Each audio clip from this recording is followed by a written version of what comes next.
Over the next few sessions, we're going to get toward the conclusion of our course by talking about some of the practical applications of the traffic analysis that we've looked at so far.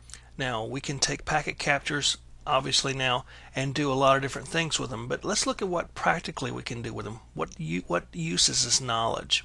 We're going to talk about that over the next few sessions. One of the primary uses is network troubleshooting. Now you might ask yourself, how would I use that for network troubleshooting? And because I'm a really good networking technician, I know exactly where to look when the network goes down. Well, network problems, as we know, can lead you to look at different sources to help solve the problems. The obvious sources we probably already know to look at.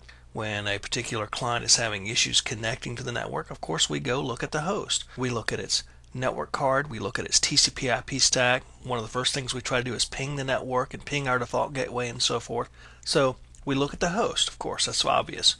If we have trouble getting to a particular server, perhaps we don't get a good connection to our internal intranet server. Maybe it's a flaky connection. Well, of course, we go look at the server. We make sure its services are running. We make sure its network card is functioning properly, that its TCP stack is working, and so forth.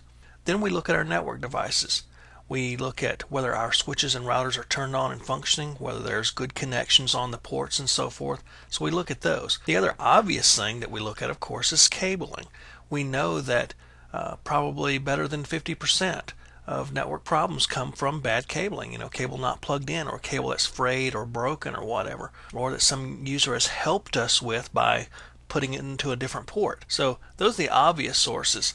And we all look at those whenever we do network troubleshooting. Now, what about the not so obvious source? Well, traffic analysis, and we've talked about that already. We know that most network problems are pretty much easily solved by looking at the obvious, the host, the network cable, the server. And usually, if you notice, the bigger the problem, the easier it is to spot most of the time. I say most of the time. For example, an immediate catastrophic network failure where nobody can connect to the network. Usually that's pretty easy to track down.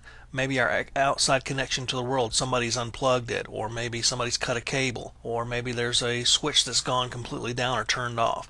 Those are usually fairly easy to pinpoint.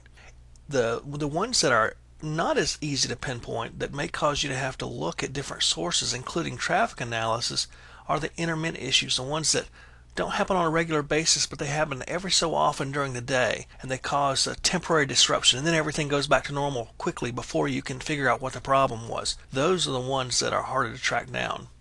Now, how can capturing network traffic and analyzing it help you? Well, during a network issue or during a network problem, it may help pinpoint root causes or establish traffic patterns. What you would want to do is during an issue, during a network problem, you would want to start capturing traffic, especially if this is an intermittent issue or a constant issue. And you can't track this down to the obvious switch being turned off or the obvious cable being unplugged. You will want to run a traffic capture so you can look at it and kind of compare that to your baselines.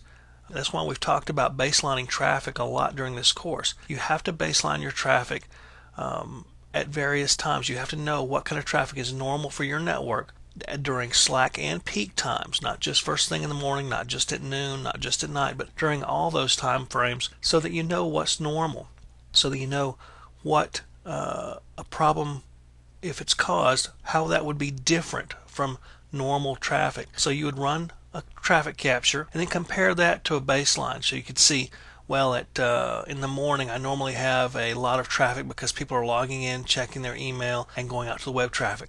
Well, today I didn't have that much traffic, or very little to none traffic, going out and surfing the web. So maybe I need to start looking at the proxy server. Maybe I need to start looking at the firewall or other network device. But that might help you go and start looking at where the problem might be.